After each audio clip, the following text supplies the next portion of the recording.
जी को लगता है उम्र का असर हो चुका है। उनको 20 साल बाद पुरानी बातें याद है, लेकिन 1.5 साल पहली बातें सृजन घोटाला में या बालिका गृह मुजफ्फरपुर में पटना हाई कोर्ट या सुप्रीम कोर्ट ने क्या क्या लताड़ मारी है नीतीश कुमार जी को, जरा ये हम याद दिलाते थे। शब्दों पे जाइएगा। इस राक्षस राज में वो जंगल राज की बात कर रहे हैं। 20 साल पुरानी बातें उनको याद है, लेकिन 1.5 साल पुरानी बातें उनको याद नहीं है। पटना हाई कोर्ट और सुप्रीम कोर्ट के शब्द जरा सुनिएगा। अमानवीय है बिहार सरकार, अमर्यादित है, अशोभनीय है, शर्मनाक है और डरावना तक है। माननीय मुख्यमंत्री जी, ये तो 1.5 साल पहले की बातें हैं। ये तो सुप्रीम कोर्ट के लफ्ज हैं, ये तो पटना हाई कोर्ट के लफ्ज हैं। और आप क्या जंगल राज बोलते हैं कि बिहार को बदनाम किया हम लोगों ने। हम लोग बिहार को बदनाम कर रहे हैं। माफ कीजिएगा नीतीश कुमार जी, दर्जन भर मंत्री आपके एनडीए की सरकार में, जिसमें आप भी थे, अटल जी का सरकार था, आप लोगों ने बिहार को बदनाम किया जंगल राज की बातें करने में। और अगर एनसीआरबी का आंकड़ा निकाला जाए तो बिहार में जंगल राज नहीं, जहां 4 घंटे में एक बच्ची के साथ रेप होता है, 5 घंटे में एक हत्या होती है। बिहार में 40% है क्राइम का दर। देश का औसतन जो है वो 21 है। तो आज हम राक्षस राज है और आप जो है डर की बात कर रहे हैं। आपने तो बिहार को बदनाम कराने के लिए फिल्में बनवाई, और जिन जिन लोगों ने फिल्में बनवाई आपने उनको चुनाव का टिकट तक दिया। याद कीजिएगा, जिन जिन लोगों ने बिहार को बदनाम करने वाली फिल्में बनाई उस दौर में, नीतीश जी ने बनवाई, इन्होंने बदनाम करवाया। और तो और उनको टिकट तक दिलवाया, चुनाव का टिकट तक दिलवाया। ये हम लोगों को ज्ञान नहीं है क्या? ठीक है, आपको लगता है कि ज्ञान नहीं है, लेकिन आज आप इतने परेशान क्यों नजर आ रहे थे? आपसे तो हमने पलायन के बारे में, भूखमरी के बारे में, बेरोजगारी के बारे में, कारखानों के बारे में ही सवाल पूछे थे। आपने कोई जवाब तक नहीं दिया। तो हम तो देखिए, ज्यादा कुछ हम नहीं कहना चाहते हैं, हम तो साफ तौर पे चुनौती दे दिए, लेकिन ये वर्चुअल के बहाने एक्चुअल से भागने नहीं देंगे। वर्चुअल के बहाने एक्चुअल स्थिति से भागने नहीं देंगे। आप भले ही भागते रहेंगे, लेकिन हम डेली तर्क के साथ, फैक्ट्स और फिगर के साथ, तथ्यों के साथ आपको डेली हम सवाल पूछने का काम करेंगे। हमारे पास सवालों का बौछार है जो बिहार जानना चाहता है। आप देखिएगा, शिक्षा की बात की, लेकिन नीति आयोग के हर एक मानकों में, सूचांक में बिहार जो है फिसड्डी है, चाहे शिक्षा हो, स्वास्थ्य हो, जिसका जिक्र हमने बिहार विधानसभा में भी किया, जिसका कोई जवाब नीतीश कुमार जी के पास नहीं था, हमारे पास है। वो शिक्षा की बात करते तो उनको बताना चाहिए ना,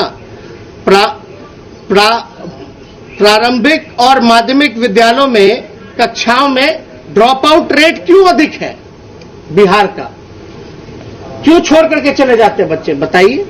नीतीश कुमार जी इनको बोलना चाहिए था। आप देखिएगा, बिहार के पैकेज का, स्पेशल पैकेज का क्या हुआ? बिहार को स्पेशल स्टेटस, स्पेशल राज्य का दर्जा दिलाने की बात नीतीश कुमार जी भूल गए क्या? इस पे कोई जवाब क्यों नहीं देते नीतीश कुमार जी? आप देखिएगा, नियोजित शिक्षकों को नियमित क्यों नहीं किया गया? यानी अभी भी उनके भविष्य के साथ कहीं ना कहीं से खिलवाड़ किया जा रहा है। लालू जी ने तो 7 विश्वविद्यालय जो है बिहार में स्थापना की थी। ये बता कि इनके कार्यकाल में कितने विश्वविद्यालय लगे? शिक्षकों के नियोजन में व्यापक भ्रष्टाचार और फर्जीवाड़ा क्यों हुआ? नीतीश कुमार जी बताएं। नियुक्ति से जुड़े दस्तावेज गायब हैं। क्यों गायब हैं? किसने गायब किया है? समान काम समान वेतन की उनकी वाजिब मांग को क्यों नहीं माना गया? आप देखिएगा शिक्षकों का 2 लाख से अधिक पद जो है रिक्त है। इन पदों पर अस्थायी और संविदा पर ही बहाली करने को इच्छुक है। जो रिक्त पद है उसमें क्यों नहीं स्थायी परमानेंट जो है उन लोगों को जो है नौकरी दिया जाए। पुलिस कर्मियों का लगभग जो है 50,000 से अधिक पद जो है वो रिक्त है। हमने कल भी पूछा था कि लगभग 4.5 लाख अलग अलग विभागों में जो है नौकरियां रिक्त है। 4.5 लाख उनको क्यों नहीं भरा गया है अब तक? इसी तरीके से आप देखिएगा तो यहां प्रति 1 लाख की आबादी पर सिर्फ 77 पुलिसकर्मी है, सिर्फ 77 प्रति 1 लाख पर। तो इसका जवाब कौन देगा नीतीश जी? आप ये भी बताइए कि जूनियर इंजीनियरों के भी 66% पद क्यों खाली हैं बिहार में? जूनियर इंजीनियर जितने हैं लगभग 66% पदे जो है वो खाली हैं। एक अपने 15 साल में एक भी मल्टी स्पेशलिटी जो है हॉस्पिटल का निर्माण इन्होंने नहीं किया है। आप देखिएगा इलाज के लिए आज भी जो लोग हैं बिहार के लोग हैं बाहर जा रहे हैं, पलायन कर रहे हैं, शिक्षा के लिए जो है पलायन कर रहे हैं। आखिर ऐसा क्यों? पलायन क्यों नहीं रोका आपने? स्वास्थ्य विभाग में कुल स्वीकृत पदों के मुकाबले 3/4 पद खाली हैं, ऐसा क्यों? स्वास्थ्य विभाग में कुल स्वीकृत पदों के मुकाबले 3/4 पद खाली हैं, ऐसा क्यों? डॉक्टर हो या नर्स सभी पदों की हजारों पद खाली पड़ी हुई है। इसमें नौकरियां क्यों नहीं दी जा रही है? यह नीतीश कुमार जी को बताना चाहिए। नीति आयोग का जितना भी सूचकांकों पर बिहार साल दर साल क्यों पिछड़ता चला जा रहा है?